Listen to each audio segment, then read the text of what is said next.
আজকে আমরা শিখব অণু ও পরমাণুর মধ্যে পার্থক্য কি, উদাহরণস্বরূপ ব্যাখ্যা করো। মৌলিক পদার্থের ক্ষুদ্রতম কণাকে আমরা পরমাণু বলি। অপরদিকে অণু হচ্ছে মৌলিক বা যৌগিক পদার্থের ক্ষুদ্রতম কণা। যেমন অক্সিজেন গ্যাস একটি মৌলিক পদার্থ, দুটি অক্সিজেন পরমাণু মিলে অক্সিজেনের একটি অণু গঠন করে, যাকে অক্সিজেন গ্যাস বলা হয়।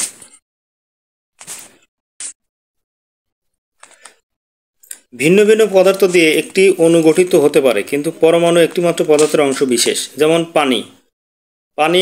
পানিকে যদি আমরা ভাঙি তাহলে এখান থেকে কী পাবো? একটি অণু হাইড্রোজেন পাবো আর একটি অণু অক্সিজেন পাবো। দুটি আলাদা পদার্থ দিয়ে গঠিত হয়েছে, যেখানে দুটি পরমাণু হাইড্রোজেন ও এক পরমাণু অক্সিজেন রয়েছে। আচ্ছা,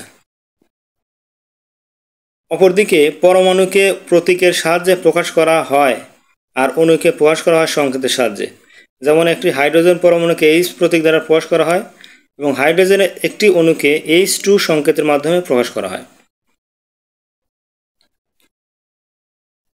তাহলে কি হাইড্রোজেনের পরমাণুকে H প্রতীক দ্বারা প্রকাশ করা হয় এবং হাইড্রোজেনের অণুকে H2 সংকেতের মাধ্যমে প্রকাশ করা হয়। তো বন্ধুরা, এই ছিল আজকের ভিডিও। আল্লাহ হাফেজ, আসসালামু আলাইকুম।